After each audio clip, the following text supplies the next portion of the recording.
Oppenheimer की जीवनी। जे Robert Oppenheimer, जिनका जन्म 22 अप्रैल 1904 को हुआ था, एक अमेरिकी सैद्धांतिक भौतिक विज्ञानी थे और द्वितीय विश्व युद्ध के दौरान परमाणु बम के विकास में प्रमुख व्यक्तियों में से एक थे। उनका जन्म न्यूयॉर्क शहर में एक धनी और सुसंस्कृत परिवार में हुआ था। ओपेनहाइमर ने शुरुआती शैक्षणिक प्रतिभा दिखाई और न्यूयॉर्क में एथिकल कल्चर स्कूल और बाद में हार्वर्ड विश्वविद्यालय में दाखिला लिया, जहां उन्होंने रसायन विज्ञान, दर्शन और साहित्य का अध्ययन किया। 1925 में रसायन विज्ञान में स्नातक की डिग्री हासिल करने के बाद ओपेनहाइमर ने डॉक्टरेट की पढ़ाई के लिए यूरोप की यात्रा की। उन्होंने विभिन्न विश्वविद्यालयों में मैक्स बॉर्न, नील्स बोर और वोल्फगैंग पाउली जैसे प्रमुख भौतिकविदों के साथ काम किया। उन्होंने अपनी पीएचडी प्राप्त की। 1927 में जर्मनी में गोटिंगेन विश्वविद्यालय से सैद्धांतिक भौतिकी में। संयुक्त राज्य अमेरिका लौटने पर ओपेनहाइमर कैलिफोर्निया विश्वविद्यालय बर्कले में प्रोफेसर बन गए, जहां उन्होंने क्वांटम यांत्रिकी और खगोल भौतिकी में अभूतपूर्व शोध किया।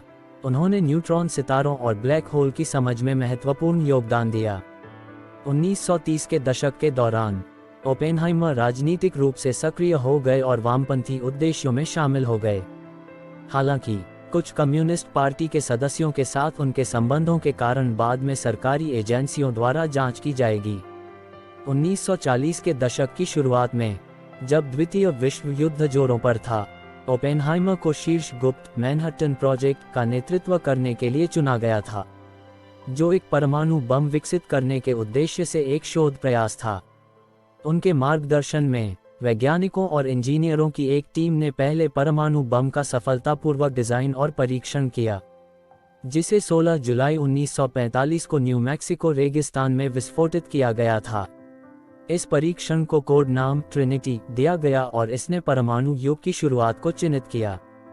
मैनहट्टन परियोजना की सफलता में उनकी महत्वपूर्ण भूमिका के बावजूद ओपेनहाइमर का राजनीतिक अतीत मैकार्थीवाद और रेड स्केयर के युद्ध के बाद के युग के दौरान उन्हें परेशान करने के लिए वापस आया।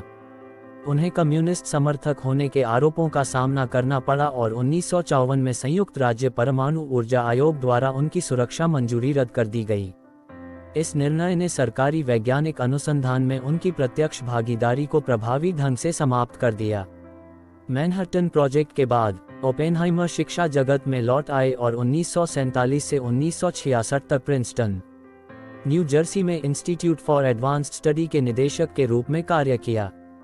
उन्होंने सैद्धांतिक भौतिकी में योगदान देना जारी रखा और कई युवा भौतिकविदों का मार्गदर्शन किया, जिनमें से कुछ प्रभावशाली व्यक्ति बन गए। जे रॉबर्ट ओपेनहाइमर का 18 फरवरी 1967 को प्रिंसटन, न्यू जर्सी में निधन हो गया। उनकी राजनीतिक संबद्धताओं को लेकर विवादों के बावजूद उन्हें व्यापक रूप से 20वीं सदी के महानतम वैज्ञानिकों में से एक माना जाता है और भौतिकी और परमाणु बम के विकास में उनके योगदान का मानव इतिहास पर गहरा प्रभाव पड़ा है। वीडियो देखने के लिए धन्यवाद। वीडियो को लाइक कीजिए, कमेंट कीजिए, शेयर कीजिए और हाँ, subscribe my channel, bell icon दबाना न भूलना। मिलते हैं अगली मजेदार और मस्त वीडियोस में।